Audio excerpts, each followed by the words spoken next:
At the first ever World Championship for Flesh and Blood in San Jose, I witnessed something absolutely incredible. And no, it wasn't anything that was pulled from a booster box or any crazy gameplay. No, none of that compares to the spectacle that was James White signing and talking to fan bases in his booth at the championship. It was just legendary. The endurance of that man is ridiculous. He was a fucking ox. And I just want to talk about that specifically right now. And you say, Bronson, well, what gives? What's so important about this? And dude, if you were there, it was ridiculously crazy to me how much this man was just constantly meeting fans, talking to them, signing the things, taking a photo, and just doing all of that times 2,000. It was just incredible. And I want to talk about it. So what was the big deal? Well, I got there on Friday. I don't know how long he was in his booth signing stuff and whatnot then, but all I could tell you is I was there Saturday and Sunday, and both days respectively, he was there for at least 7 to 9 hours straight. And he might have had a little lunch break. I wasn't monitoring the man 24/7. All I'm telling you is he was in the booth signing stuff and talking to people for 7 to 9 hours. Incredible. I don't know how he did it. It was like my ass was tired after I was walking around for 3 hours, and I wasn't talking to nearly as many people as he was. So how it went down is, when you go into the Flesh and Blood World Tournament, in the middle of the whole tent, there was this side booth where James White was in. And there's a big ass line for people to meet him. And he was giving out the Regicide playmat that I have here, and he was signing it and talking to people. And I want to first go over really the format he had, because I think in that aspect, it was very beautiful and elegant how he did it as well. It wasn't just rush through the people who were in the line. It was, he took his time, he had a format to getting people to talk to him, take a picture of him, and leaving. So here's the format that I analyzed from what I saw. So first you enter, right? And you do the introduction. And you say, hey, James, a big fan and whatnot. And you talk. And while you're talking, right, you go from the entrance all the way up here to the table. Now, the table is very key. Without the table and this very important chair, I don't know how James White would have done it. So James White could sit in this chair, listening to you talk, and he can sign whatever you want, along with the Regicide playmat, which is very beautiful, that he was giving out to each person who went up to the booth. And I don't think they ran out. I don't think they ran out in the 3 days. I could be wrong, but he signed it right there at the bottom. Really cool to have. I'll be keeping this for a very, very long time. Yeah, just really cool collectible. So he would sign that there. He would listen and just talk to you and give you insight. And it really made you feel like a person. It really made you feel like he really cared about the community. And what was really cool for, being a content creator, he knew me right out the gate. Like when he introduced me, he's like, hey, Bronson, it's great finally meeting you. So that was really cool, and we had a really great chat about the card back of the Flesh and Blood card, and I was kind of in a daze, so I didn't really know what to say in particular. It was like, yeah, just very beautiful game, man. And ultimately, it was very interesting what he said with the card back and how the importance of it was. And I think how I would respond now to that is, the card back, the top and the bottom script, it reminds me a lot of like the progression of a story. It's really the beginnings of the story, like darkness being the canvas and light being the brushstroke. It's one thing leads onto the other. It like leads onto another and another. It's like unraveling a story in a way. It's very much like a Genesis, block. It's the start of the rest of the game and the story and the lore. I think that's what I would say now. That's my feeling of how the card back is really relaying to the people, and it's really showing all the lands and everything. I feel like there's a lot more depth that we haven't really discovered yet. And we had a nice little chat, and basically you said, hey, the card back is important and stuff, and it's really cool. And yeah, and he signed something else that's very important to me. So I got this a very long time ago, and back in 2019, James sent all these out, and this was essentially talking to the retailers about like why Flesh and Blood is really badass, and he signed right here his name right next to the printed version of his name. I thought that was cool. But yeah, no, it's just a cool copy to have him sign. And I really appreciate him signing that there because I had to take this thing in a backpack all the way there. And I'm really glad it didn't get too dented or damaged on the way.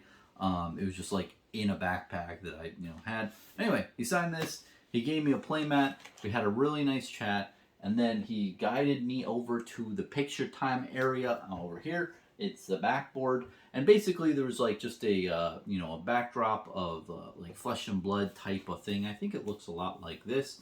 And yeah, we got the Channel Fireball guy. There's like a staff member who was assigned there to just take everyone's picture, and that was brilliant. That was really good on them. And then after that, I had some parting words and really left through the exit. So there's really the whole that step. So there's like the introduction, step one. Then you walk and talk to the table. That's really important because then James can sit his ass in his chair, because if he's doing this for 8 hours, he's going to need to sit from time to time. James White, signs the stuff while he's talking to you, and then you go to take a picture, and the CFB employee was nice to take the picture, and then you have parting words and you exit. And James was doing this to each person. What was great is you didn't feel rushed. Like, even though it was only like maybe 3 to 5 minutes, I never felt rushed at any point. It was great. We got a nice chat going. And yeah, it was just cool meeting him in person. Seeing the person who made the game I fell in love with. And just ultimately, that was my experience. But getting back to the whole main thing is sitting and standing and doing this whole thing times 1,000, 1,500. I can't imagine how he did that. It was incredible. And what was nuts is on Sunday, right? Early in the morning, I saw the line was just massive. It was incredibly long. It was probably about a little less than 100 people deep. It was a long line. And I talked to some people, and apparently it took like 2 hours or so, or no, maybe like an hour and a half, approaching 2 to get to the front of the line. And I was like, oh, wow, they might cut off the line a little bit early. But no, like, James kept going and going and going. And by the end of Sunday night, I looked at the line, and it was half as long as it was early in the morning. He kept churning people out. He was making a dent in that line by the end of the day. It was just, and I don't know the exact amount of hours that he was in there, but all I can say, it was a very long period of time. And anyone who wanted to just brave it out and just wait in that line, you had a good chance to finally talking to him and getting a playmat and having a good interaction. And it's just really great to see with Flesh and Blood. Like, you can meet the creator of the game in person and have a little chat, have a nice photo, and a really nice interaction, instead of something where it's like you go into a thing and literally you just hand him a thing, he just signs it and sends you all on your way. No, it's more of a personal interaction. It's very well designed, but at the price of just James White and ultimately him having to just be an ox through that whole thing. So it's very commendable, honestly, and I think it's not really talked about nearly as much as it should. Like, that man and going through, and I really hope I don't know if I'll ever know, but it would be great to hear how many total hours he was in that booth, if somebody clocked that. Like, all I know is Saturday and Sunday in particular, I just kept looking over, and he was there, and he was there, and he's there. It was just nuts. I was just wild. I didn't see him take too many breaks in the slightest.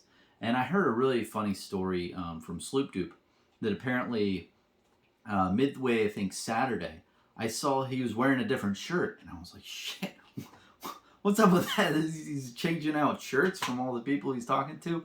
And apparently he saw a bunch of people in line that had white pants and a pink shirt, and he switched. He was like, okay, hold on. And he went out, he he got his like pink shirt that he owned from somewhere, and then he came back like 10 minutes later and took a photo with all the people in line, like a group of guys who were just wearing the pink shirt and white pants to blend in. And apparently it was a moment, and I missed that moment, but it was apparently like really beautiful and cool.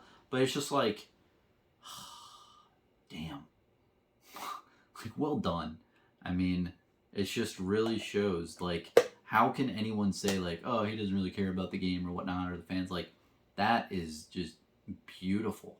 And the amount of just time and effort to do that is just, it's just incredible. It was something really cool to see. And I don't think it has been talked about too much, or made it, like, people haven't really realized it as much or really pondered about that. But that takes a lot of endurance. And I was just, again, I was really tired just walking around there myself. But if I had to do what he did, where you have a nice conversation with each person and sign their stuff and take a picture, and you do that constantly over and over and over for 8 hours straight, it's a big deal. And that was incredible to see. So anyway, I don't want to ramble on too much, but ultimately it was great meeting him in person. It was cool to finally see the creator himself just in person in a little booth, and have a moment, get a picture taken, get some stuff signed, and have a great experience, a good interaction. It just really solidifies it. Wow, this company's a real deal. So that's about it. Let me know what you think. Let me know comments if you have any other stories about this event, or if you saw something I didn't with this whole booth and everything. But the way it was designed, the way it was executed, and the way that it felt so natural of, him introducing, signing this thing, listening to what you said, taking a picture, having a send off. Like, it just was so well orchestrated, but also the amount of pure blood, sweat, and tears must have been crazy. And I would really love to know the total amount of hours he clocked in that booth, because I mean, in my mind, it's got to be approaching 20 hours plus in a 3-day period of time, which is just incredible to me. So anyway, that's the story. Let me know what you think. Cheers.